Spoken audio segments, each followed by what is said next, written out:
Welcome back to part 2 of our interview on the red couch. What I really love is that I feel like what you help people do is, you know, it seems like redesigning your home helps you redesign your life. Like there seems to be a correlation there. Yes, there absolutely is. And not that you're a therapist or anything, no. But it is very therapeutic to redesign your home and to decorate it in a way that really brings you joy. Absolutely, because it takes time. You have to take time and really think about it, sort through what makes you feel good. I think people could maybe even relate it to clothing. You know how there's that outfit that you wear and gosh, you feel smarter, prettier, stronger when you're wearing a certain outfit. It's the same kind of thing with your home. If your home wraps you that way, you know, it gives you strength and confidence and gives you a better life. So let's say you're going through like a bad time, or you're stressed out, or you're feeling low, or you're... Go decorate! Without spending a fortune. Right, that's right, you don't have to. Will that help you to surround yourself with things that are beautiful and things that make you, like colors that are rich and that inspire you? I think it can. There's, you know, a whole science of color psychology, and of course the red couch that we are sitting on, you know, is part of that. Certain colors make you feel a certain way, and so yes, if you're trying to combat something, color can make a difference.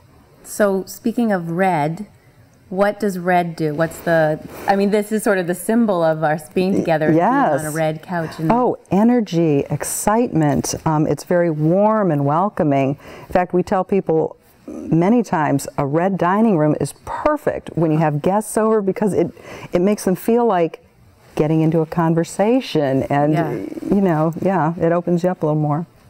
So how can people find their own red couch? Like, not everybody wants a red couch, although I think they're fun myself. Absolutely. But how do you find like your own, like what really matters to you? Well, you know, we talked about the whole magazine and gathering colors and all. I think color is very, very important.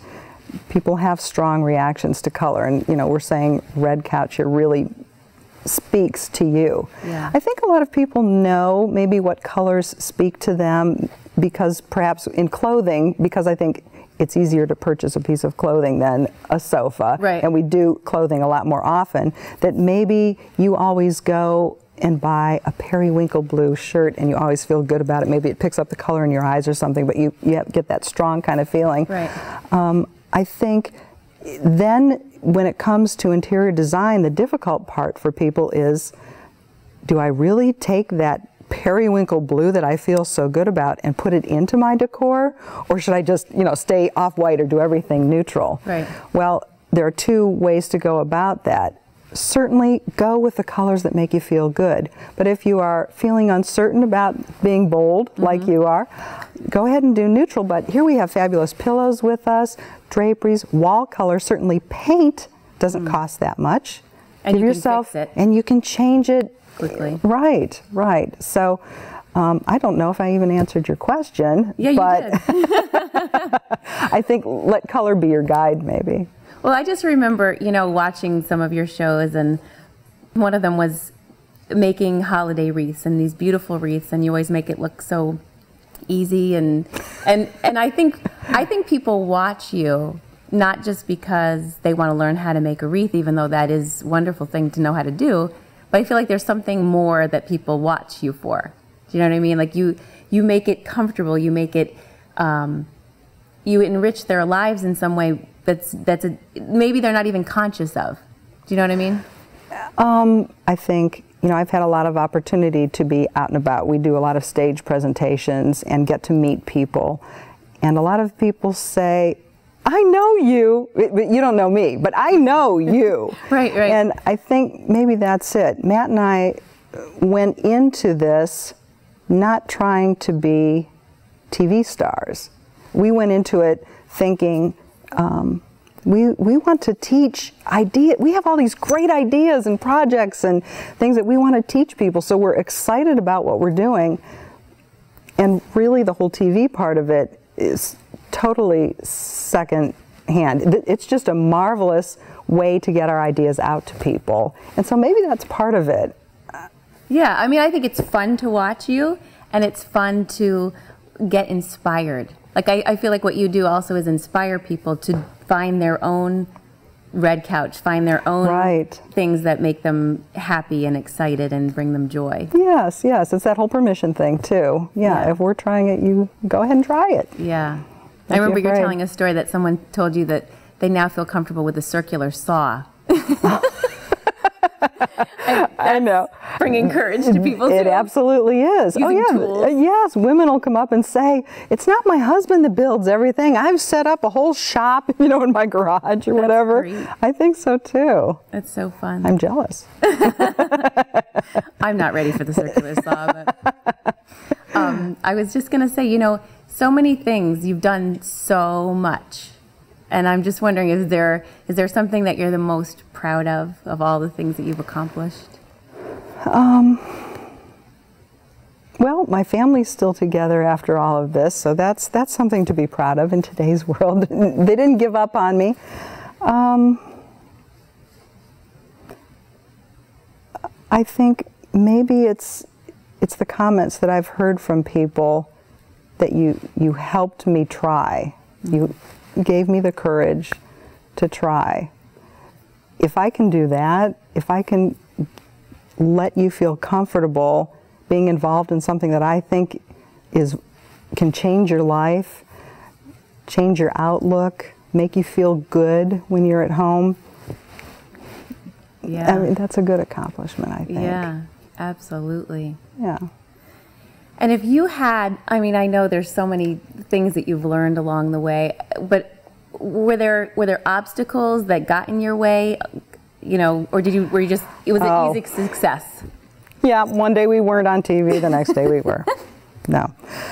You know, I don't know how many times we heard people tell us, no, you're never going to be able to do that. No, that's too hard. No, that's going to cost too much money. That's not the right idea.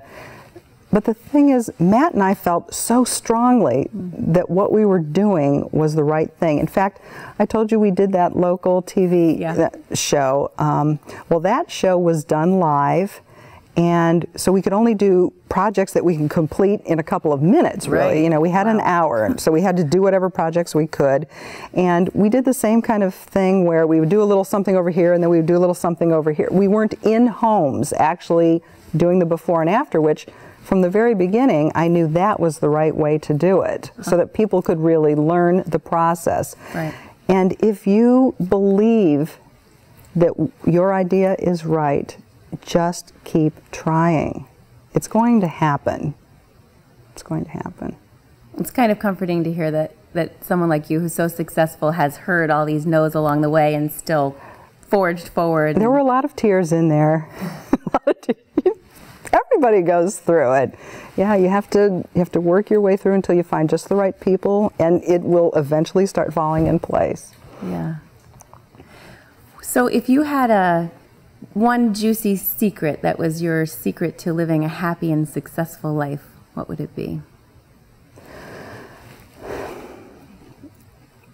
You asked me about this the other day, and it takes time to work through what that answer might be. And I will tell you two little lines that Matt and I use that have made a difference. The first one is, just be nice. And something as simple as just be nice probably got us the show. Wow. You know, you can go in and try to force your ideas on people, but if you just smile and be nice about things, it really will open doors for you. And the other thing is, anytime we would go on stage, you know, they're announcing our name, and we had some pretty large audiences, so there would be times where you were quite nervous about getting your backstage and shaking a little bit, and he would say to me, just be funny. Just be funny? can't do that. I thought you said just be yourself. No, no, no. Be funny. So just be nice and just be funny. Well, if you enjoy yourself, you really are funny. You're a naturally funny person. I've so enjoyed having you. Thank you. Oh, my It's been a pleasure to have you on the red couch. I'd like to interview you on the red couch one day. Thank you. Thank you for joining us. This has been an episode with Shari Hiller On the red couch.